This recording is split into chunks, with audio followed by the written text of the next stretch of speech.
All right. Episode 130 again of the Fair Enough podcast. Little hiatus for the boys. I moved.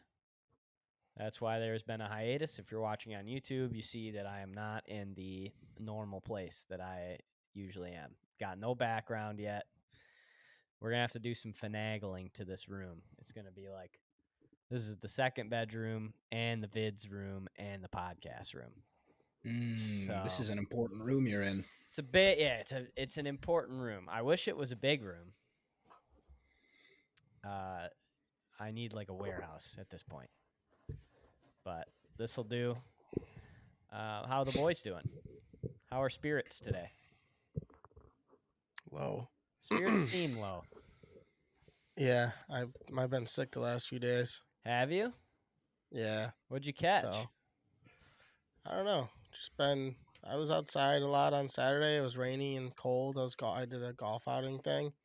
So maybe that has something to do with it, but I don't know. Just like sinus bullshit and just like a little baby flu kind of thing. Damn. And now all of a sudden my voice is going, and it was not before. And now, right now, the last 30 minutes, I can't fucking talk. So what percentage of mic do we have today? I mean, I'm here. Is that a that a present 50-50? percentage? No, I mean, I was 100% of me physically. I do have some weird news that I was just thinking about right now. Yeah, let's hear it. I'm trying to get into COSTCO as a whole. Trying to get in there because I know that they got good shit going on for their employees over there, especially if you can get into any management or any like promoted. Okay. And I know some people that know some people that work there. So I applied for it. I had an interview today, and just to kind of start off. And if I get the job, it's 3 to 11. So recording the pod and whatnot is going to be an interesting thing. Damn. What where days? It's kind of, it's not set. So I don't know. I mean, I got a call back and I got a second interview on Monday. So I'm assuming I will be getting the job unless I completely shit my pants while I'm in the room with the guy. That's sick. Yeah, I would assume. I mean, it's gonna be like fucking Breaking news. It's gonna be like bitch work to start if I had to guess, but I just know I've only heard good things about it, and they start off at a okay rate, and if you fucking can get promoted there, you have you could make bank there actually. That's awesome. Well, and you have management experience already, so they probably love that. Well, yeah, it's so funny because she's like, yeah, you'll be doing like, literally it was like, you're going to be pretty much doing bitch work to start. And I'm like, that's fine. Like, I get it. And like asking me questions and this, that, and the other thing. And then the last question she asked, she goes, first of all, black chick, her name is Stephanie, hot as fuck, which I couldn't, like, there was two of them interviewing me. There was two of them interviewing me. The one chick who like, she seemed like the muscle. She kind of was like, they were doing a good cop, bad cop thing on you? Yeah, kind of. And of course, the good cop was super hot, and the bad cop was not as. She was cool as hell. She seemed super nice, but like I couldn't stop staring at this chick in her face while she was talking to me, and I'm like, oh goodness gracious, I had weird things going through my head. But anyways, the last thing she asks me is, what did you do to prepare for this job interview today? And I looked her straight in her fucking beautiful face, and I just said, honestly, nothing. And she kind of like laughed. I swear to God. And I was like, to be honest with you, like from what I was like, what you told me, like this position, I was like, I felt more than qualified for pretty much anything that you would hire me for at this point. And I was like, I'm not trying to be like cocky. I was like, I feel like I felt if I just walk in here and I was myself and I just, kind of things, my resume, I guess, speaks for itself in terms of what you're looking for. Like I'm way more qualified than I need to be for this shit. Yeah. So I was like, I just woke up, took a shower, shaved, came in here and was just ready to talk to you guys. Like I didn't prepare for anything. I was just came in with confidence and that's it. And they just laughed at me. I'm like, just being honest. Like, you know, I'm trying to get a job right now, fucking pushing carts so I can get a job setting up shit, and I can get a job managing shit. Like, Right. this is the long game here, you know. Like I'm gonna start off doing the worst shit, unfortunately. Yeah. So it's like I can do that.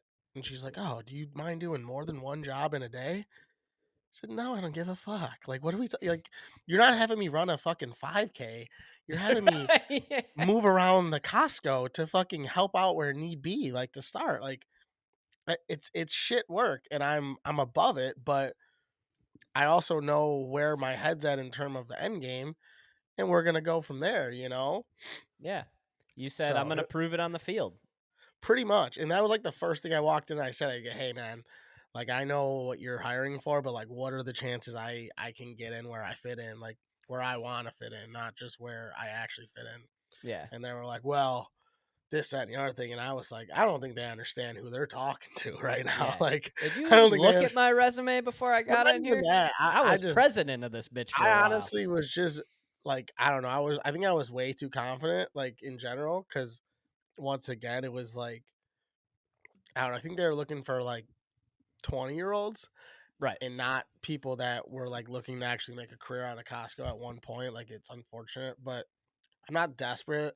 But I just think I would rather kind of sell myself on this one, Mm-hmm. like as like a hey, like go do some shit work for a year even, and then kind of make a move, you know? Because after you're like, I don't know, like 90 days, I think you have options to like do shit. So it's like, yeah. I was like, I'll come in and I'll fucking sweep the floors, dude. I was a custodian before. I'm not afraid of that. Just make sure I got an opportunity waiting on the other side, you know? Yeah. I love that. So, I but mean, yeah, so hopefully, and then also, and also this month, so she was like, you know, that some of the jobs, because she did say like at the end, like, once again, I was very like over the top confident in terms of like, this is bullshit. Like, I want to eventually be part of the squad, and they have like a logistics part, like a logistics squad and all this shit. I was like, dude, more than qualified for that. yeah. But anyways, she's like, you know that some of those jobs start at like 5 in the morning, right? I go, yeah. And I literally looked her in her face and I go, 3 to 11 stinks. Nobody wants to work that shift. I was like, so yeah, 5 to 2. Who doesn't want to work 5 to 2? Like, what the Yep. fuck are you talking about? Yeah. If you're on a shift, you want 5 to 2. Exactly. So I was like, yeah, like I get it. Like, I'd rather work at 5 in the morning and get out at fucking 4 in the afternoon than work 3 to 11. But I Yeah. understand how it works. You So get you out just at kind of 2, you're golfing all summer. gotta. 30 tee Yeah, times. yeah, exactly. That would So be sick for a golf schedule, dude. Getting out at 2 o'clock would be cash. Be yeah, absolute money. And guilt-free getting out at 2, not sneaking out Yeah. at 2. yeah. Hell It was no, just you could funny. sneak out at noon. Yep. Yeah, but we'll see. I mean, we'll see how it goes. I need something at this point. So I just think it's gonna be a shit start, but I think I can prove myself pretty quickly. Um, as long as they give me the chance, or it's like, okay. So Well, you got my vote. I exclusively get gas at Costco. nice, love that. They're running a hell of a racket over there. But I mean, it's 40 cents cheaper over there. Yeah, she even said, she's like, do you shop at Costco? And I go, no, I really don't ever. She goes, oh, well, you'll start now. And I was just like, nice. And I It's think you get sick. like free membership and shit when you work there. Oh, I would assume you get all kinds of crazy benefits there. That's true. I guess that was an obvious thing to say out loud. The next thing that we're gonna do, I think, is like the next big trip that I take, I think I'm gonna book it through Costco. Like they have such good. They have like Gary's parents just went to Italy, all booked through Costco. Really? Yeah, dude. Like That's so interesting. and his mom said it was super easy. Like they basically worked as a travel agent. And she said everything was set up, everything was figured out. Like you didn't have to break a sweat at all. They gave you the deal. It was like, leave on Tuesday, come back on Sunday for this price, and then we'll set the shit up for you. I was like, damn, that's awesome. So bunch of weird avenues over at Costco. Yeah, I mean that's the thing too. Is when I was looking at their like careers page, I was like, oh yeah, like it's not just like cashiers and like stock guys. It's like there's like corporate Costco, Yeah, and that's where my head's at right now. It's like fucking corporate Costco somewhere up along the way. I love it. So hopefully that can all work out. A Michael Costco. I could see it now. Yeah. Or they'll change the name on the building. It'll be Falbo's. Shut the fuck Be like, up. I got him. Yes, at Falbo's. It's funny. I'm kind of worried about a drug test right now because I haven't been getting stoned a lot, but I've been eating it like 2-3 times a week lately, and I think I Mhm. should be okay because I take such low doses. But it makes me nervous. I think I'll be all right though, right? Like I take Oh, like yeah. 10 milligrams. Like I probably take like 30 milligrams a week. Yeah, I think you'll be okay. I mean, Okay. definitely, stop doing it and flush out the system, but Well, yeah, of course. But Of I'm course. just saying it. Yeah, like I think if I got it 2 weeks, which I think at this point, if I don't do it until I had to take a drug test, the earliest it can be is next Tuesday, which would be about a week and a half. I think I should be okay. yeah, dude. I'm glad. If I had to take a drug test right now, the fucking Red Wings goal horn would go off. That thing would be lighting up. Just weed, though. Yeah, just weed though. I mean, it's not like I'm out here fucking doing acid or fucking cocaine or anything like that. No, everybody at So- Costco is smoking weed. Yeah, Edibles. exactly. Everybody's Yeah. doing it. Come on.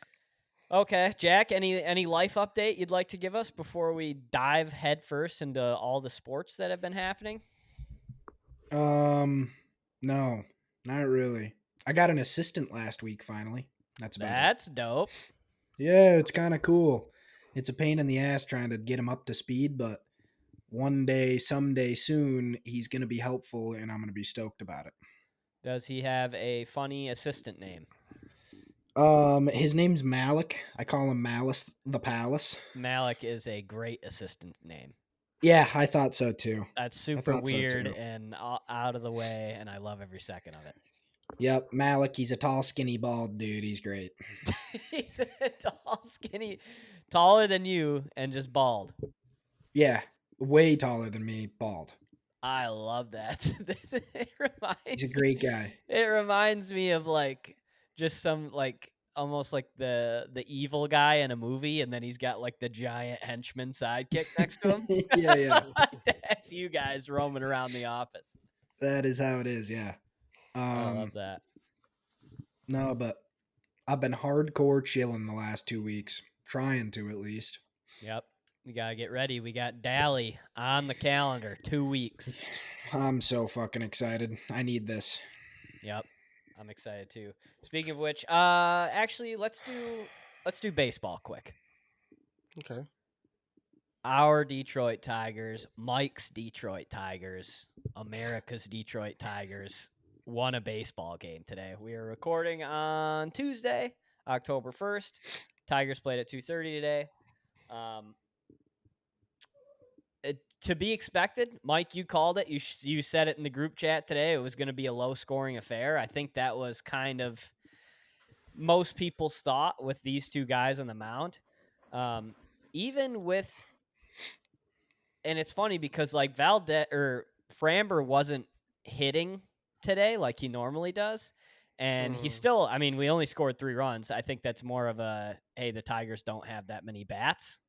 More so than like, he was kind of like playing better than I thought. But even the broadcast is saying he was missing his spots, missing here, missing there. And the ones that he did miss, the Tigers barreled up, and it was just single, small balled him to death. And Scoob on the other side locked it down like he has all season. So did you get to watch any of the game? No, I didn't watch any of it. That was like, I was on my way home from the interview when it, like right after it started, and then by the time I got home, I like sat down and ate. I didn't watch any of it. Mm-hmm. So crazy run. I mean, and that's what sucks about us not being able to record the last couple weeks. The Tigs have just been on a crazy run, 33-11 or something like that.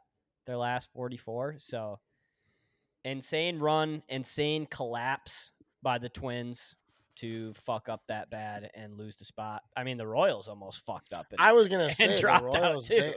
The everything that needed to. I mean, granted, they end up getting in pretty easily. There was a couple games to spare, but everything that needed to happen for them to get in, God forbid they were to skid a couple of games, Right. it happened. So they were probably going to get in either way.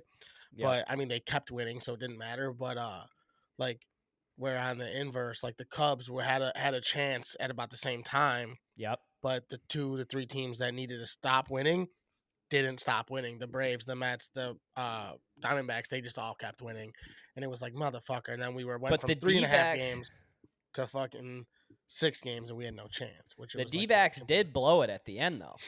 No, they did, but fair enough. But in terms of You're that talking mid-August, late August. yeah, we're that time. fourth team, like where we were the team that was 2 teams out, like it was them 3 teams, and then we were behind those teams, and it was like, okay, we're 3.5 out, you know, or whatever, 3.5 out, and so were the Braves, right? Yep. And then all of a sudden, a month late, less than a month later, we're 6 out, and all 3 of them teams are within a half game. Yep. Because like they kept winning. We had a week where we lost like 3 in a row, and it was like, fuck, we're out of it. You know what I mean? Granted, we would have not gotten in, but it was like, fuck. But yeah, Tigers. I mean, who would have thought that Javi Baez being out of the lineup was all you needed to do for the Tigers to just keep winning? Yeah, immediately after that happened, the boys go on a tear. 13 rookies on this team. It's literally like a gang of misfits. Nobody knows anybody on this team outside of Tarek Skubal. Yeah. But like if you're a casual, if you're fucking in Detroit, you're like, who the fuck is batting 6th today? Like, I don't know who the hell this guy is. It's basically Spencer Torkelson, Riley Green, and a bunch of who are these people? Yeah. But wait, so are we eating Little Caesars pizza again? Or is it too early to tell? No, we'll eat it again. We'll eat we'll eat it. Maybe dip our toes in, go crazy bread first. Yeah, we'll eat it again this winter because they made it here. But if Chris Ilitch doesn't spend in the offseason, like if we don't have some sick guys added to the roster by February, March, the winter meetings, then we're back off pizza. I was gonna say, because this is a flash in the pan, not to be a douche, but like you have no idea if this team does shit next year. You know that idea. There's 3 guys that you're like, all right, they're gonna Skubal and maybe a couple hitters that you're like, all right, you're gonna get this same 270, whatever the fuck. But like, yep, you have no idea if you're gonna get any sort of consistency out of this team next year. You have to pick up some stable real bats. Exactly. real bats. life stable bats. Exactly. Yeah. You can't get away with the relying on the pitching all year again. Like you just can't do it because you're bound to have regression out of the guys that aren't your ace. It's just a fact. It's just going to happen. And it might not be a lot, but it'll be enough to lose 6 more games and then you're fucking out of the playoffs, you know? So right. Bullpen too. Second best bullpen in the AL this year. Yeah, exactly. That never carries over. Ever. Yeah, literally. Or they go and get paid somewhere else or whatever. It's too hard to sustain as a overall. This year though, hey, I don't think they're gonna get past. Today was a must win. If they lost today was a must win. It was because absolutely you can't have your ace. You can't have your ace lose. Yeah. The thing with the Astros is they're deep with the pitching too though. So if one of your guys let up a couple runs, it might be, like if you guys let up 6 runs in a game, you might lose, which is a lot to let up. But yep. Oh, they're definitely losing. The Tigers don't. I mean, the Tigers win games 4-1, 4-2. Yeah, 3-1. You will see though. I mean, dude, clearly they're here. I mean, they're not fucking around. So it's literally magic. The shit that's been happening, there'll be 4 or 5 plays a game where you're like, holy shit, how did that just happen? And that's been happening over this ever since Javi Baez was kicked off the team. Like, I don't know wild. what this mojo is, but guys that don't make plays are making plays. The fucking Parker Meadows grand slam a few weeks ago, like just shit like that. There's just been crazy catches, and the cardiac cats, they don't start scoring until the 7th inning half the time. It's like very exciting, fun team to watch, but not sustainable. You just have to ride this mojo. But that's what baseball 100%. is. It's Yeah. mojo, especially in the playoffs. It's fucking mojo. It's being in the right place at the right time. I mean, look at the 2014, 2013 Tigers when I've talked about it a million times on this podcast. They swept the Yankees, and then they sat for a week, and then they had to play the Giants, who just went through a 7-game series, and we got swept because we lost all the momentum. All the energy was gone. You can't sit there that long and wait. So it's an energy game, and the Tigers have it right now. And Hinch said yesterday, he said the plan for the Houston series is Tarek Skubal on Tuesday, and then chaos after that. So it sounds like we're getting 2 bullpen days the next 2 days. I mean, yeah, it's wild. And I mean, honestly, how fitting would it be if the first playoff series win that you guys have had in however the fuck long, what is it, 10 years, that it would be against the Astros with this coach in this situation. The story writes itself. It's like too good. It's too good to not happen. You know what sucks is that I like the Astros, so it's like if anyone I want to see go from the AL, it is actually the Astros. I wouldn't mind seeing the Tigers, honestly, because I do like the Tigers. I've never hated the Tigers. Like I've said before on this podcast, anyone that used to beat the fuck out of the White Sox fucking 20 times a year, good in my book. You know what I mean? Good in my book. So always been a fan of the Tigers.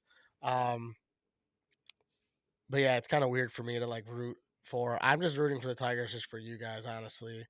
But I do like the Astros, which kind of sucks. Well, we appreciate that. It was, I tell you what, being emotionally invested in baseball today almost gave me a fucking stroke. Dude, it is way more emotional than any other sport. Hockey might be in the same realm, but like playoff overtime in hockey gets right there with what the Tigers did today in the 9th inning. Bases loaded, 3-1 ball game, tying runs on second, 2 outs. Yeah. And we had to, like Foley, our good closer, juice the bases. And then we got to bring in this kid that's 26 years old. He had 12 starts this year, Bo Brisky, and he comes in and shuts the door. It's like, my heartbeat was probably a zillion miles a minute. So the thing that about playoff baseball that makes it so much more just fucking anxiety ridden is the fact that, like, so in hockey, most of the time, if you have any bit of a wagon or if you're just a good team, you have the same goaltender in most of the time. You have the same lineup in. You have the same everything. It's just like, hey, go out there. If you're the better team, usually you get it done. If not, whatever. Like this, you know what to expect. Exactly. You got who the fuck's gonna come in to pitch? What kind of dumb moves, smart and or dumb moves is your coach gonna make? Yep. The amount of times you see a coach out coach himself in the playoffs in the MLB. I did it. I watched it in 2016. Joe Madden almost fucking out-coached himself into oblivion to lose his World Series. Like, it happens so many times that, like, and that's why it's so, like, what the fuck is going on? And then when it works out, you're like, this guy's a fucking genius. Yeah. And then when it doesn't work out, you're like, dude, go get the pitchforks and fire. We're killing this guy. Like, it's so fun. It's so cool, especially when there's an actual run. And I think that they have a chance to make an actual run. But it's just like every day. And like you miss a fucking inning and you're like, what happened? We're down 3 or, oh, we're up 3. It's like, it's just, you can't miss any of it. And it's so long. And I don't know. It's just, I love baseball. And that's my first love. So like I'm very like, romantic about baseball. But it's just so hard not to get romantic about playoff baseball. I don't care who the fuck you are. It was awesome today. I forgot what it felt like. I mean, it's been 10 years. It's been 10 years. It's been 11 years since they won a game in the playoffs. So, it was great to be back in the saddle. Great to feel something watching a Tigers game again. That was fucking awesome. So, hopefully we continue on. I mean, the bullpen days, the next couple days. Hey, fuck it. Let's go out and win this thing tomorrow and move on and play whoever. I think we'd play. Does the bracket stay the same, or does lowest seed play highest seed automatically? Do you know? I think it reseeds, but I don't fucking know, man. I think it does. All the top fucking things always confuse the shit out of me. Yeah, me too. Like all the main sports, I never know which one's reseed. I never know which one's, like hockey's obviously a mess, but it's always changing. never know. Baseball's always changing. Yeah, exactly. Like I honestly too, I hate the 3-game wild card series. Yeah, It's a joke. Make it fucking 5 games, dude. yeah. You didn't just play 162 games for it to be like. Remember when they did the 1-game wild card? It was like dumbest thing in the world.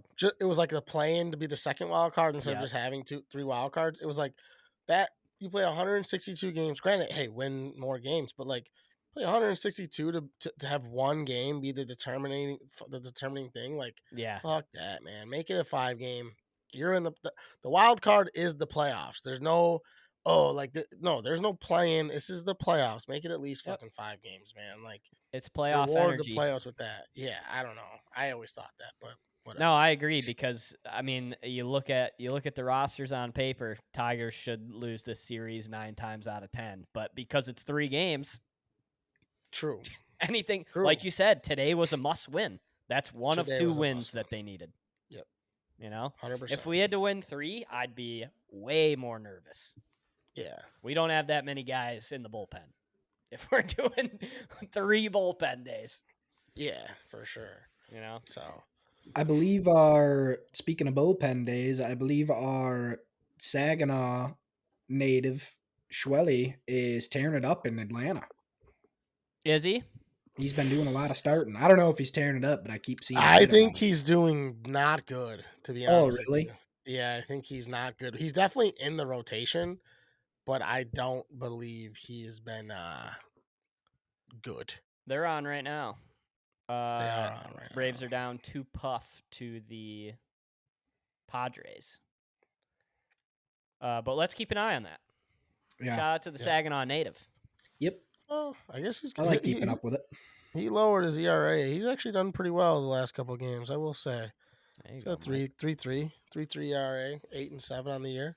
Keep that slander out your mouth, son. Yep. Yeah. I mean, I know he started off rough. I mean, he was letting up like 7 runs a game for his first like 5 starts. So,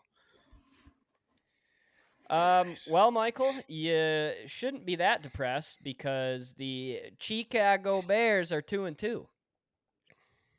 Big win against the Rams. Huge win against the Rams. Oh, huge.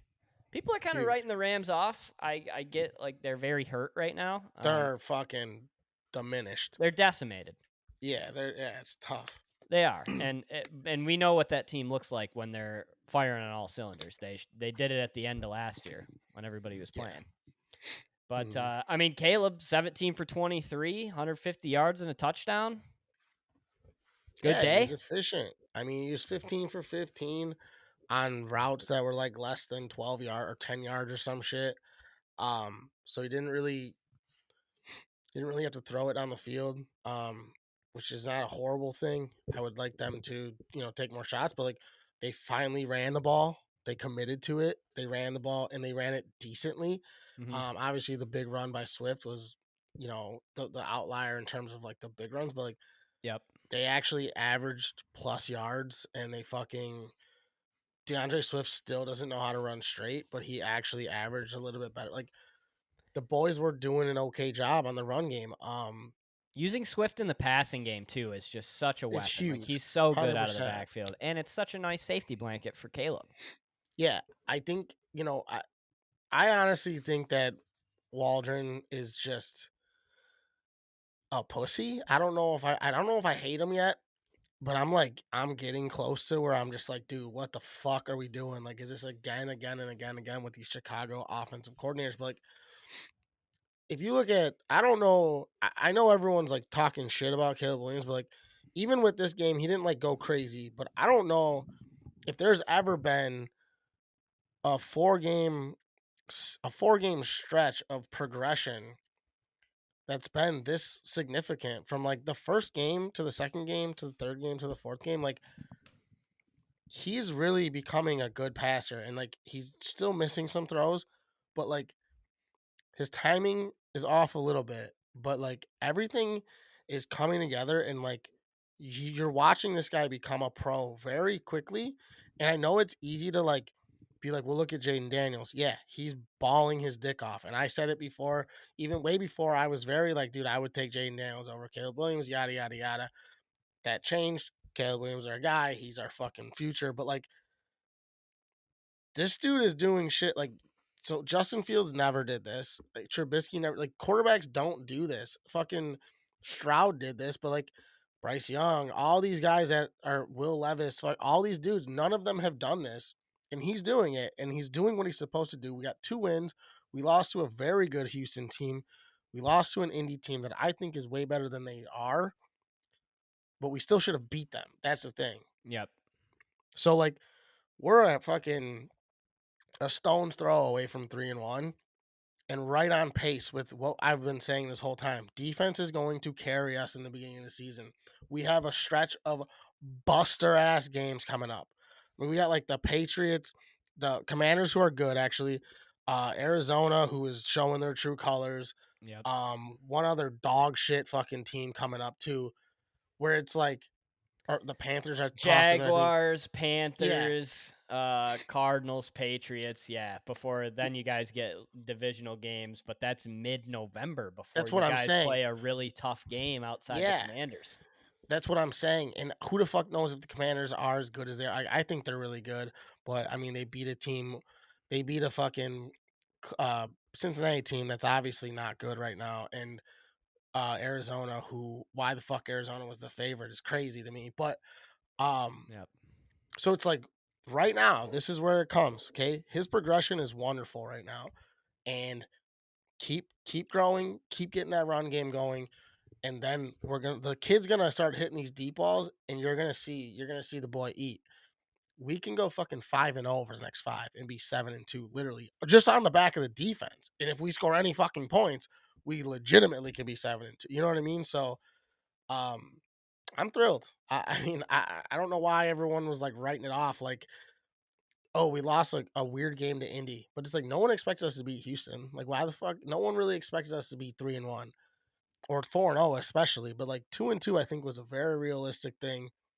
And I think if we go back, I think I said Indy would be a tough sell for us. So I'm very happy with 2-2, man. I really I would be too. It's am. tough to win in this league, man.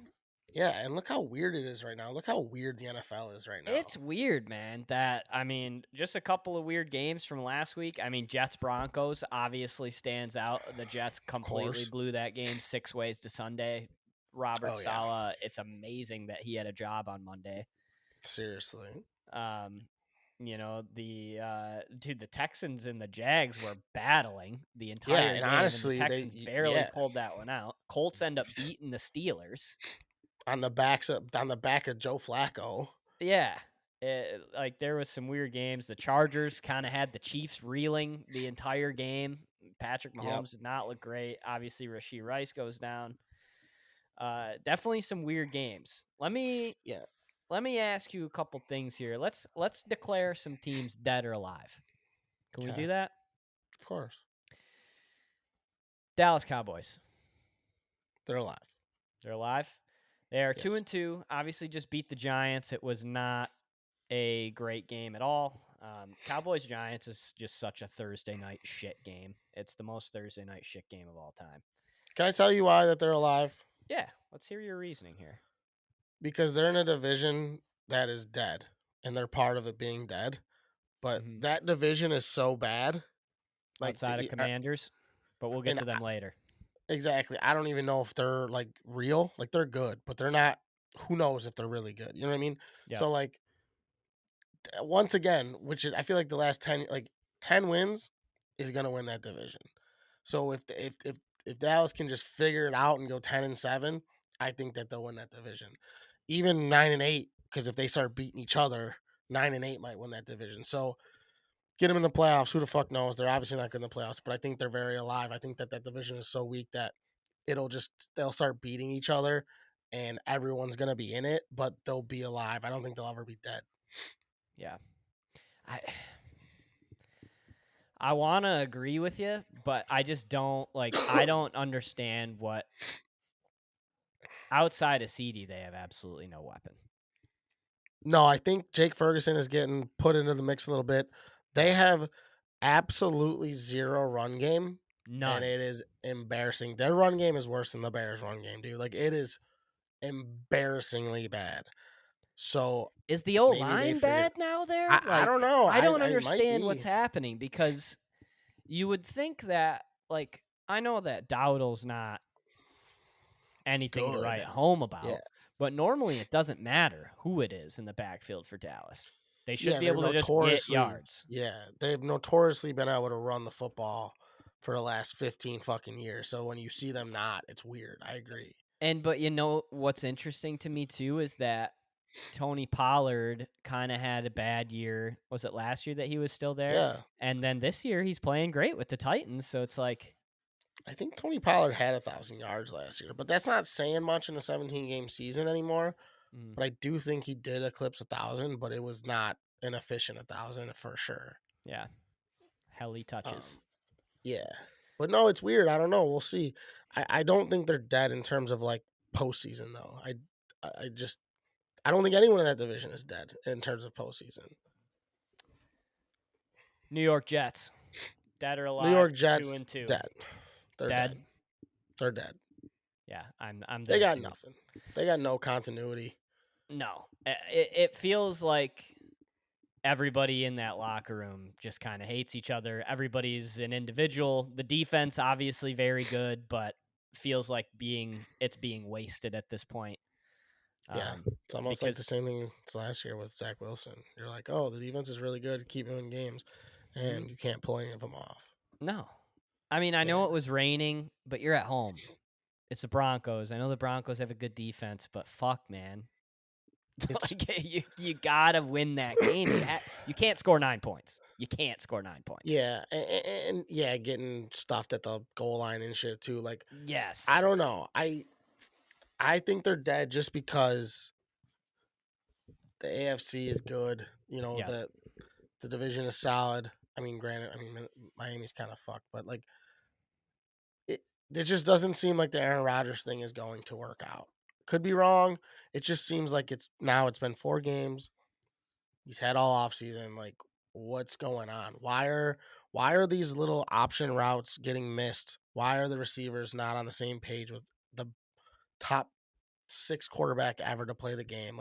If I'm Aaron Rodgers, I'm sitting here and I'm saying hey, you need to be where the fuck I want you to be. This isn't a you thing. Read the fucking blitz. I'm sitting here calling the plays of the line. You're seeing everything. You need to know where to fucking go and be there, because the ball's going to be out of my hand. This dude's throwing the ball and people aren't turning around. It's that shit shouldn't fucking happen, and it's weird. And when the fuck does that stop? I don't think it does. I think that's just these guys. Garrett Wilson is a great receiver, but he's clearly not on the same page. And then everyone else around him isn't that good. Breece Hall is good, but the fuck, Lazard is his best option because he's played with them for so long. Yep. That can't be right. Garrett Wilson needs to be your best guy. And he needs to be making fucking plays, catching back shoulders, being where you need to fucking be. So this dude he can't move. The fact that Rodgers had 20 yards rushing is insane. Don't make this dude run out of the fucking pocket. Be where you need to be so he can put the ball on your fucking chest. You know what I mean? They're not doing it. And there's been a lot of hoopla today about Schefter tweeted out Devontae Adams wants out of the Raiders, and he might have played his last game in Vegas. And I did see that. It sounds like the cap hit for him is going to be somewhere in the 14 to 10 million range just for this year, and then you're paying him 35 the next couple of years. Okay. So, and they want a second. So it's are the Jets willing to mortgage the future for this to maybe work? I don't think it works. Even with Devontae Adams there, I don't think Devontae Adams all of a sudden turns this into a team that's going to compete in the AFC. I really don't. I don't see it. I think it would help, but I agree with you. I just think it's broken. I think the pieces are good. Braylon Allen's Yeah. good. Breece Hall's good. Garrett Wilson's good. Hell, Ty Conklin's good. No, But I think think you're it's right. broken. I think the process is broken there. I think you're right. I really do. And then bringing in a guy that demands so much attention exactly doesn't necessarily help either. You No. know, you already got a broken thing going on, and you're gonna add another guy who's not necessarily toxic, but like he demands a lot of attention in terms of like targets and shit. You know. Yep, and him and Rodgers are buddy. Who knows what that does? I don't know what like I said, I don't think that locker room is in great shape, and I don't know what like bringing You a know, best friend in would do to help. you know what I would do. You know what if they were to do that, they need to fire Salah. Yeah, I think so too. Like I think Some like if you sort were, of juice. yeah, like if you're gonna bring in Tay, like and you fire Salah, it's like, all right, this is a whole new like fuck it. Like we got an interim coach. Let's just go have fun and see if we can win a goddamn Super Bowl. Kind of like what You the know? Raiders did with Pierce last year. Yeah, Obviously, they had lower aspirations, but of course. same concept. premise. Yeah. Yep. I agree 1,000%. Yep. All right, next team. Let's Or go those are only two. let's do one more. Okay. And I mean, we're loading up this division, but they're making me ask the question: the Philadelphia Eagles dead? I think that they still have a chance to make the fucking playoffs just because of the shit I said about the Cowboys, but they are dog shit. They're bad. Sirianni is the worst coach in the league. He also needs to be fired. And that Jalen Hurts is not that. I mean, I like Jalen Hurts. I do think he still has potential, but he's not good. They're bad. Yeah, bad. They're banged up too, though, but bad. Of course. No AJ. I mean, dude, AJ Brown could be MVP of the league just for how much he means to that Eagles team because they are dog shit without him. Well, Devonta Smith is hurt too right now. Yeah, he was hurt against Tampa, right? Yeah. Yeah, and Tampa's kind of got their number. It's almost like Seattle with us. Yeah, true. For whatever reason, Tampa just kind of owns the Eagles, but still, they did not look good. The defense, again, stinks. Like, how does that happen again? You knew they stunk at the end of last year. They were horrible. And now you come in and Tampa puts 33 up on you again. It's like, fuck. Yeah, it's confusing. Saquon's good. Saquon is amazing. He's their the only fucking way. The only reason why they're even 2-2 is because of Saquon. Literally, like he's a dog. But they Shouldn't have beat the Packers. No, like they should be. They shouldn't have beat the fucking Saints, dude. Saquon busted off a fucking 70-yard touchdown to pretty much win the game. Like they shouldn't have beat the fucking. They should literally be 0-4, dude. They are 3 plays away from being 0-4. That's bad. And somehow they're 2-2. So it's like shit. For a Super Bowl aspiration-esque team, they're not good. And I think people should start writing them off because there's so many better teams in the NFC. Commanders division to lose at this point? It's hard for me to not say the Cowboys. It's hard for me to not think the Cowboys aren't going to turn it around offensively. Yeah. Personally. But I guess by default, just by like the eye test, yeah. But I still think it's the Cowboys division to lose. But I think you're right. I think the NFC is making it a lot. The NFC North in particular is starting to make it a lot harder for the Eagles and the Cowboys to make the playoffs. Just waltz in, to be both in and like, fuck, yeah. There might be 3 teams in from the NFC North if the Vikings keep doing what they're doing, you know? Yeah. And I mean, you have 2 teams from the West that with the Seahawks who are clearly having a bounce back year. They're back to where they were a couple years ago. You're like, oh yeah, this is the team that we thought they were going to be, and then they kind of shit the bed last year. Where it's like right now, like they're back to being, oh okay, this is a pretty good fucking football team. So, yeah, I'd be shocked to see fucking 2 teams from the East End. Honestly, yeah, me too. I think. I mean, this is as obvious as anything that's ever been obvious. But I mean, Kevin O'Connell's got to be coach of the year right now, at least. Yeah, I would think so. I mean, I said that as if this was like a hot take, but Well, but I mean, he is. It's insane. Darnold's playing super good, but man, this dude clearly just makes quarterbacks fucking good. No, It's he's impressive. he appears to be a scheme guy. He'll bring you in and he'll make you fit. And I want to hate him, and I do hate the Vikings. It's a deep-rooted hate. But every interview I've ever seen with Kevin O'Connell, he's just a very likable person. I have a feeling that the locker room probably loves him. You saw a little bit of him on receiver when Jetta was on there. I'm an O'Connell guy. And it pains me that he's wearing the purple and gold, but Yeah. I'll hate him in a few weeks when we play it. Let's get into Monday night a little bit. Okay. We could briefly touch on this game. Titans, Dolphins, battle of the suck. Will Levis stinks. Backup Lamar stinks. How funny is it that backup Lamar and Mason Rudolph actually played in a game that was substantial last year, and Mason Rudolph beat Tyler Huntley towards the end of the year to like pretty much get in the fucking playoffs, forever. Then they come back this year, and Huntley's first start ends up being against fucking Mason Rudolph, essentially. I didn't even think about that. Yeah, that is funny. Yeah, what a dog shit game. Man. Also, like, I mean, dude, the Tennessee D line is real. They're really good. Oh, they're good. But that game was so fucking boring. I needed points out of Tyreek Hill, not to get into my fantasy world, but I've lost 2 games in a row because I just haven't put the guys that I drafted as my starters in my fucking lineup. Anyways, fucking Tyreek Hill is useless. Oh, but his fantasy season's dead. Yeah, but I think Tua will come back. But that game, I mean, the amount of penalties, dude. Just at one point, Tyreek Hill had like 3 procedural penalties in a row on him. Illegal shift, illegal motion. I'm like, or legal formation. I'm like, what the fuck? Like, it was just so sloppy. And then same thing on Tennessee side. I'm like, this game was, because I didn't watch any of the Lions game because I had fantasy implication.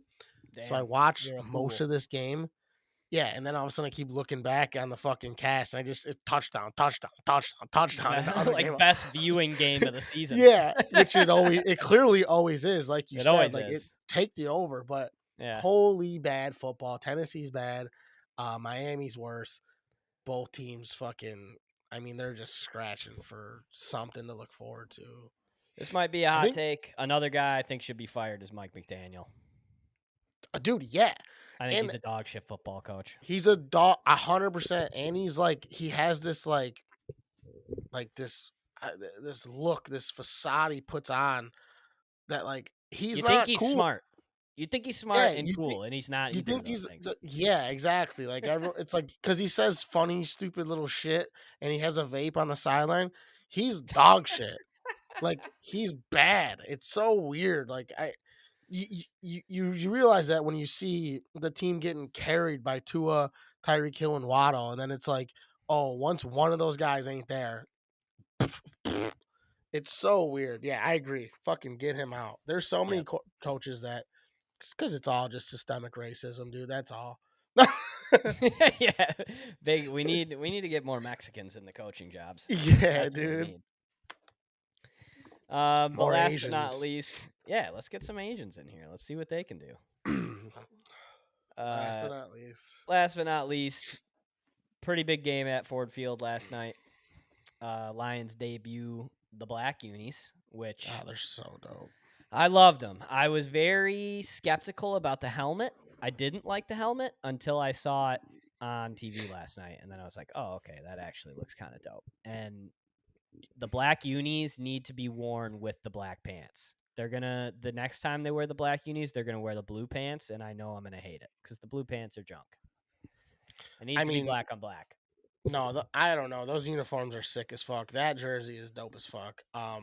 It was dope when Joey Harrington wore it.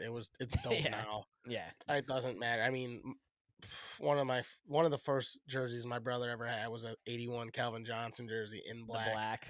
And it was so fucking sick. So yeah. But outside the uniform, I think the helmet's crispy, personally. I always did. And with the black, it looks super dope. I don't think they can wear it with anything else. But Mm. what do you think about the team? Team looks good. Defense a little weird, but that's just the Seattle Detroit rivalry that has become. It's so weird. It's so weird that Seattle has came here 3 years in a row. But that's the NFL for you. Scheduling is fucking weird sometimes. True. And if you're finishing in the same place as somebody, you're gonna see them every year. But Yeah, it was it was therapeutic last night because we have been waiting for this team to show us who they really are, especially on offense. And last night it was no Frank Ragnow, all pro center. So, we had to slide Graham Glasgow over, bring in the Aurwike, that kid, at left guard, and those guys did not miss a beat. They were pushing Seattle back, that we were kind of doing whatever we wanted on the ground, and it's the three pillars of the Lions offense. It's O-line bullying, Jared Goff being efficient, and play action. Fucking play action. 12 of Jared Goff's 18 completions, which he had 18 attempts and 18 completions, if you didn't hear that news, were play action. 12 out of 18 were play action. I did not know that. Guy didn't miss. He was perfect yesterday. And a big reason for that is getting back to our identity. Run the ball first, make them respect that, and then go over the top. And that's exactly what they did. I mean, and there was no like super deep throw. The one to JMO that went for 70 was probably 20, 25 yards in the air. But it was a perfect place ball. And it was such like when you watch it from the end zone view, it was all anticipation. Goff didn't even have to look. He knew exactly where that ball was going. So it was, and Ben Johnson back in his bag with the fucking Amon-Ra pass over to Jared Goff. That was disgusting. It was, like I said, it was therapeutic. It was everything that we knew was there, we hadn't seen yet. And we finally got that game where it's like, all right, boys, this is what we can be. And I think the team saw that and felt that after the game, was like, all right, this is who we are. Let's go out there and let's fucking stomp some more teams now that we're let's get rolling. And Campbell said it too a few weeks ago. He said this offense might not look great until after the bye week. And sure enough, here we are coming up to the bye week. We got it a week early, but I mean, he was pretty much spot on. The offense didn't look right. And it was just a couple timing things. I mean, obviously losing Josh Reynolds was big. So yesterday was, as a fan, so nice to see. Put me right back in the, all right, Super Bowl or bust mode. Let's go out and fucking stomp some more teams. Let's go to Dallas in a couple weeks. We got 2 weeks to get ready for those idiots. Let's make CD beat us for 300 for them to win a game. Who do they play on Thanksgiving this year if they don't play the Cowboys? They play, I believe it is, it's the Bears. Oh, nice. We'll beat the fuck out of you on Thanksgiving. Cool. Probably. Let's get real. The Lions notoriously lose on Thanksgiving. Yeah. But all right, here's one. Let's throw a little negative for the bit that I did watch and the numbers, Mason. Are we worried about the defensive backfield? Yes. Especially with Branch out. A little bit concerned without Branch, definitely. Branch is a big piece. Obviously, the safeties are, I mean, Kirby Joseph is one of the best safeties in the league. The guy's a fucking ball hawk. He ends games. That's his profession, is ending games. But, yeah, Carlton Davis played really well yesterday. He had a tall task. DK is... Yeah, a couple of penalties, but is what it is. When DK's in Ford Field, when DK and Geno Smith are in Ford Field, they're give them both gold jackets. They're the best players in the league all of a sudden. And I know DK's sick all the time, but he is especially, he can go absent sometimes. We've seen it a million times. For sure. So. But he always balls out. And for Carlton Davis Carlton Davis fucked up a couple times for sure, but made some plays too on DK. There were just like in the Titans Finns game, it felt like there was just a fucking penalty on every single play, and it was like, come on, fellas, let's get this game. Let's get a little bit of rhythm going in this game. You don't have to call everything. Pick a way. Either call everything or don't call everything. And they found the gray area last night where they just weren't doing that. But Terrion Arnold guy needs to realize that this isn't college anymore. You can't grab a jersey. You can't do it. They're gonna call it every single time, especially out of a break. He did that far too many times last night. Cooper Kupp after week 1 said that he was a dog. I trust Cooper Kupp. I think Terrion Arnold is a dog. He's always on somebody's hip. The guy's just handsy. I mean, you can't trust this guy taking your daughter anywhere. The guy's a fucking problem when he's guarding a receiver. So if he can clean that up, if Carlton Davis and these vets can help him clean that up a little bit, I think the DBs will be fine. It's much better than last year. Geno going for 400 on the Lions is not a new script. That's just okay. it's I forget what the movies are called. It's Final Destination 4. Like it's the same shit. Like Geno's gonna go for 400 on us. It's Groundhog Day. It's Groundhog Day, exactly. Yeah. So it's that is what it is. But yes, definitely a concern moving forward. That was the concern going into this year. Still the concern. D-line looks great. Linebackers look great. Front seven's good. It's just that back end, man. Clean up that back end. No, yeah. No reason why I asked that. And I wasn't trying to like be an asshole because it's like they're good. I mean, the Lions are good. Obviously, the one weak spot I have to ask about. But I noticed that because when I did watch a little bit of the game towards the end, once the Finns game was done, it was like you noticed that because Geno was able to throw all over them right now, Kenneth Walker rushed for 80 yards and 3 touchdowns. It's like, it kind of unfortunately put the rest of the front in a little bit of a pickle at times, especially in the red zone. And it's like, damn, you know what I mean? Like that's a pass rush and a run defense that's actually pretty good. And they kind of can't get home or get after things as much because, you know, the play calling is just free reign. You know what I mean? They gotta worry. We gotta have our whole defense trust each other, and of course, So it was kind of tough, but next 5 weeks are gonna be tough for the Lions. I mean, after this bye week, it's 4 of 5 on the road, and they're not easy. It's at Cowboys, at Vikings, and then you come home to play the Titans, which will be a nice little break.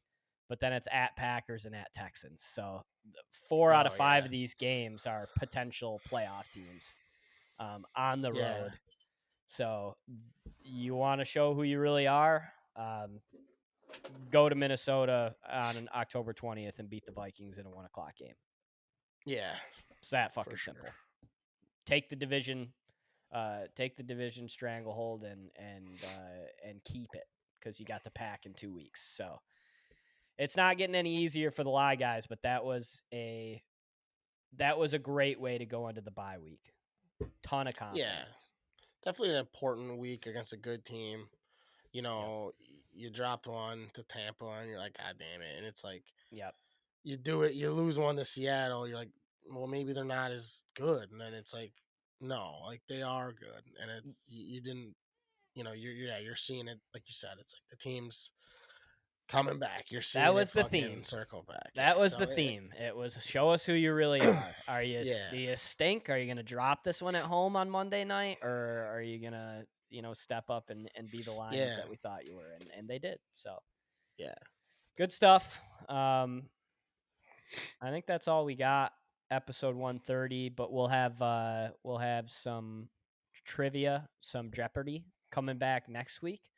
We recorded a couple weeks ago and did a little bit of Jeopardy, but we got shit on. Yeah, we had some Wi-Fi issues, so we couldn't end that episode. But it's okay because we had a chance to get some good questions in, and I think that Jack's really going to have this next Jeopardy dialed in. Sounds like stadiums is going to be one of the categories too, which I'm really excited about. Michael, stadiums will be a category.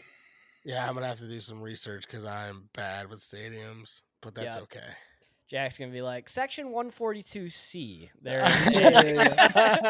What color are the seats Yeah. at Lambeau Field? There is a Pepsi stand out there. Who is the gentleman that runs the Pepsi Yeah, stand exactly. outside of 142C? Yeah. Yeah. We were looking I for don't know. David there. That's David. Think of, names, capacity, shit like that, I like it. I like it. Yeah, I don't hate Okay. it at all. Yeah, I like names. I like maybe capacity over under kind of thing. Right. Because I think there's some surprising ones in the league. So we'll have that for you next week. Episode 130 is a wrap. 30, Chris Osgood. That's what I got. I didn't even think of that. I don't know. Jamal Williams was 30, wasn't he? No, that's not accurate. Amon Green, he was 30. Just That's Packers. a fucking name drop, dude. Packer. That is a name drop. I don't got anything else for 30. I got nothing else either. I'm almost 30. You're almost 40. All right. Episode 130 is a wrap. We will see you guys next week. Peace. All right.